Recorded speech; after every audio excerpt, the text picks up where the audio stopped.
국민TV 라디오 정오종합뉴스.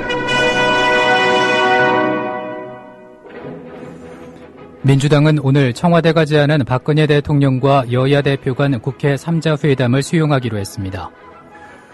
어제 사퇴한 4대강 사업조사평가위원회 장승필 위원장뿐 아니라 기타 4대강 평가조사위원들도 4대강 사업과 이해관계, 용역 등으로 얽혀있다는 주장이 제기됐습니다. 조희준 전 국민일보 회장이 자신의 아들을 낳았다는 차영 전 민주당 대변인의 주장을 전면 부인했다고 뉴시스가 보도했습니다. 최동욱 검찰총장이 오늘 조선일보를 상대로 혼의 아들 논란에 대한 정정보도 청구 소송을 법원에 제출할 예정입니다. 국정원의 대선 개입 의혹 진상규명을 위한 제11차 범국민 촛불 집회가 오늘 저녁 시청 앞 서울광장에서 열립니다. 이상은 이 시간 주요 뉴스입니다.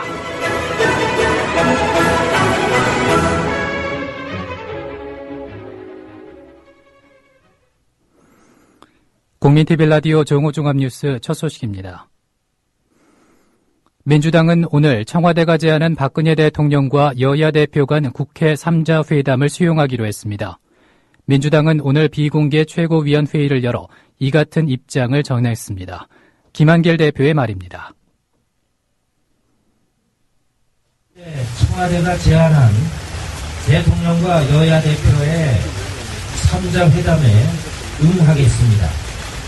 회담의 형식보다는 그 내용이 더 중요하다고 생각하기 때문입니다. 이제까지의 관례를 벗어나서 이번 3자 회담에 대한 사전 협의가 필요 없다는 것이 대통령의 입장이라면 그 점도. 민주당은 다만 3자 회담의 최우선 의제로 국정원 개혁 등 민주주의 회복 방안을 추진하기로 했습니다.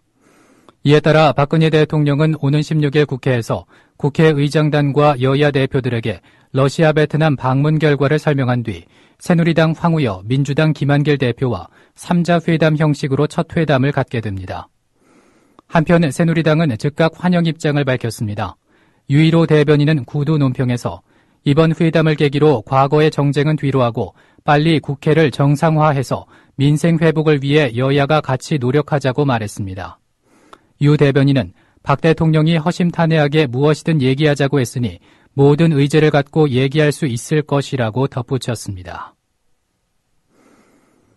어제 사퇴한 4대강 사업조사평가위원회 장승필 위원장뿐 아니라 기타 4대강 평가조사위원들도 4대강 사업과 이해관계, 용역 등으로 얽혀있다는 주장이 제기됐습니다. 황인철 녹색연합 4대강 팀장은 국민TV 라디오 노종면의 뉴스바 이슈 탐험에 출연해 장승필 전 위원장을 제외한 기타 위원들의 이력도 중립성을 의심케 한다고 지적했습니다. 황인철 팀장은 이 과정에서 2011년 언론을 통해 이명박 정부의 논리를 그대로 반복하며 4대강 준설 사업을 적극 옹호한 윤성택 고려대 교수, 한국수자원학회 이사를 맡은 배덕효 교수, 한국수자원공사 설계자문위원을 맡은 최동호 교수, 그리고 허유만 한국농촌연구원 이사장 등의 이력을 거론하기도 했습니다. 황인철 팀장의 말입니다. 위원장 말고 윤성택 고려대 교수 같은 경우도 이제 2011년도 언론에 기사 난 것을 보면 이게 정부의 논리를 그대로 반복하면서 4대강 사업이 준설 사업을 적극 옹호한 내용들이 나오고 있습니다. 강을 파내서 수심을 깊게 하면 기후변화로 오는 돌발성 홍수 때 하천이 수용할 수 있는 수량을 늘릴 수 있다라는 발언을 했었고요. 그리고 기타 위원들의 이력에 있어서 여러 가지 중립성을 의심케 하는 이력들이 나옵니다. 배덕효 교수 같은 경우는 한국수자원학회 이사, 그리고 최동호 교수 같은 경우는 한국수자원공사 설계자문위원, 허유만 이사장 같은 경우는 한국농촌연구원, 이런 경력들이 발견되는데, 이 수자원학회는 대표적으로 4대강 사업을 지지했던 학회이고요. 수자원공사 같은 경우는 사업의 바로 당사자이죠. 이런 곳에서 이사, 설계자문위원 이런 것들을 맡은 인물이 중립이라고 보기에는 매우 의심스럽다, 이렇게 말씀드리겠습니다. 조희준 전 국민일보 회장이 자신의 아들을 낳았다는 차영 전 민주당 대변인의 주장을 전면 부인했다고 뉴시스가 보도했습니다. 보도에 따르면 조희준 전 회장은 내 아들이라는 서모군의 존재는 물론 양육비 등도 차영은 10여 년간 이런 반구 거론하지 않았다. 서모군이라는 이름조차 이번 소송에서 알게 됐다고 말했습니다. 2002년 중반부터 자신과 교제했다는 차영 전 대변인의 주장에 대해서도 사실이 아니라고 반박했습니다. 그러나 조희준 씨는 차영 전 대변인과 부적절한 관계였다는 점은 숨기지 않았습니다. 이처럼 조희준 전 회장이 자신을 상대로 친자 확인 소송을 제기한 차영 전 대변인의 주장을 전면 부인함에 따라 앞으로 치열한 법적 공방은 피할 수 없을 것으로 보입니다. 최동욱 검찰총장이 오늘 조선일보를 상대로 혼의 아들 논란에 대한 정정보도 청구 소송을 법원에 제출할 예정입니다. 최동욱 총장은 조선일보 측에 정정보도를 요구했지만 법적 기한이 지나도록 답변이 없다며 빠른 의혹 해소를 위해 소송을 내고 유전자 검사도 받기로 했다고 밝혔습니다.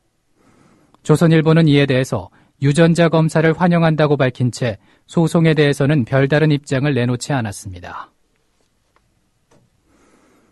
우편향 논란에 빚고 있는 교학사 한국사 교과서 주집필자인 이명희 공주대 교수가 교과서 발행 의지와 교과서에 담긴 역사관을 고수할 뜻을 밝혔습니다.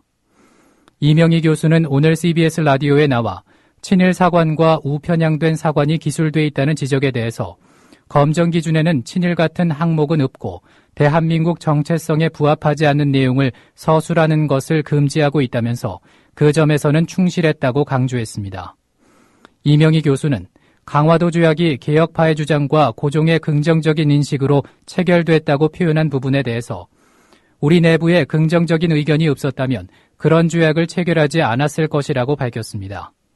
이어 당시 조선은 독립국이었고 특히 일본에 대해서 종속적인 처지에 있지 않았다. 근대화와 개방이 불가피하다는 자주적인 판단에 의해서 맺은 것이라고 강변했습니다. 이와 관련해 사회자와의 일문일답입니다.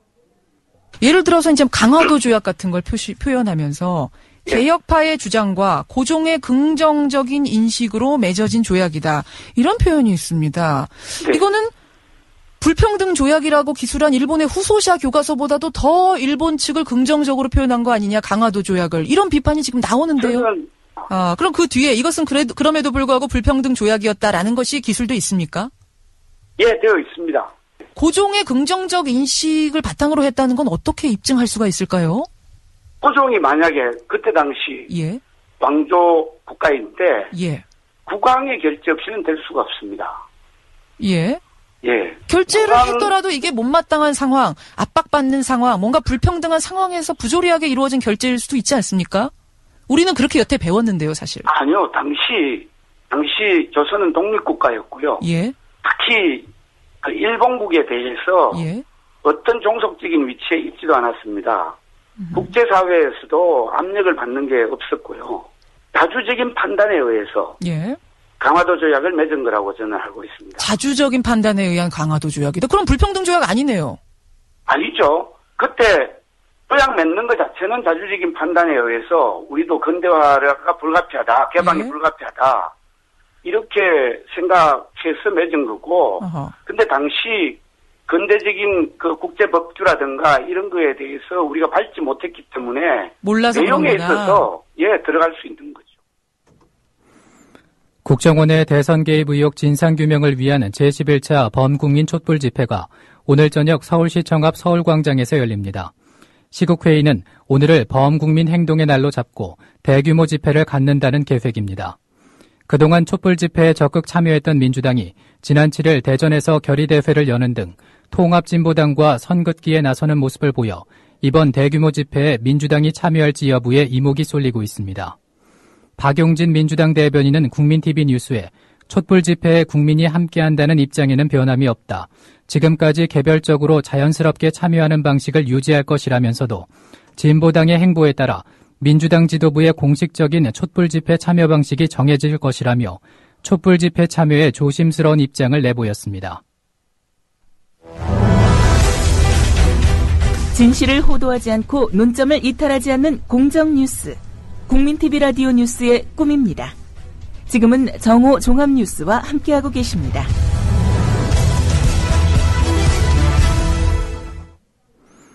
이어서 논평입니다. 오늘은 3자 회담에서 민주당이 꼭 말해야 할 것들이라는 주제로 본방송 조상훈 사무국장의 논평이 있겠습니다.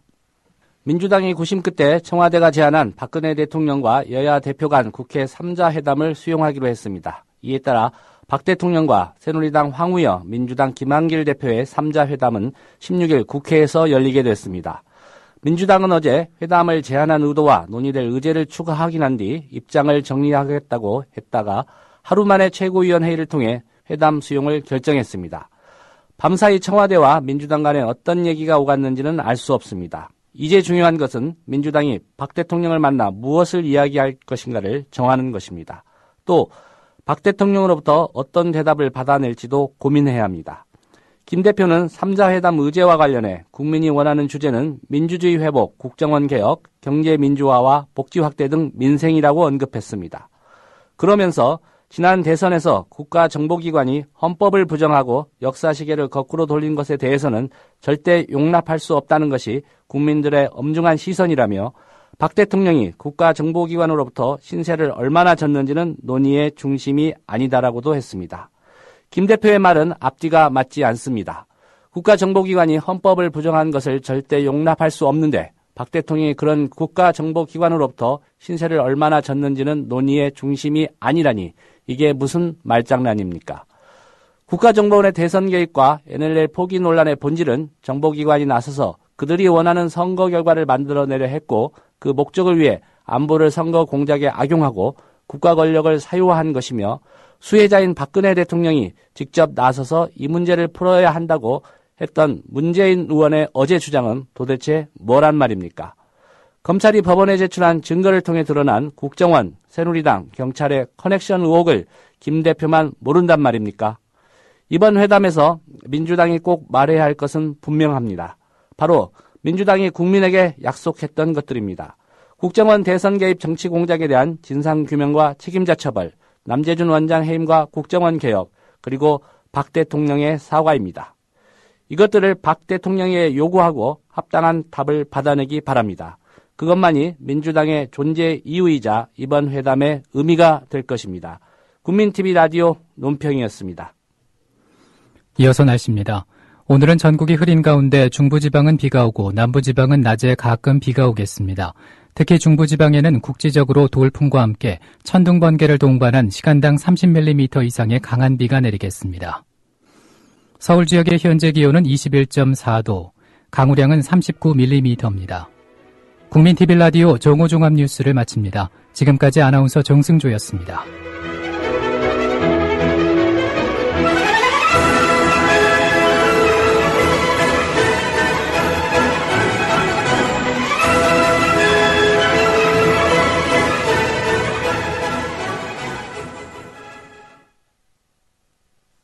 구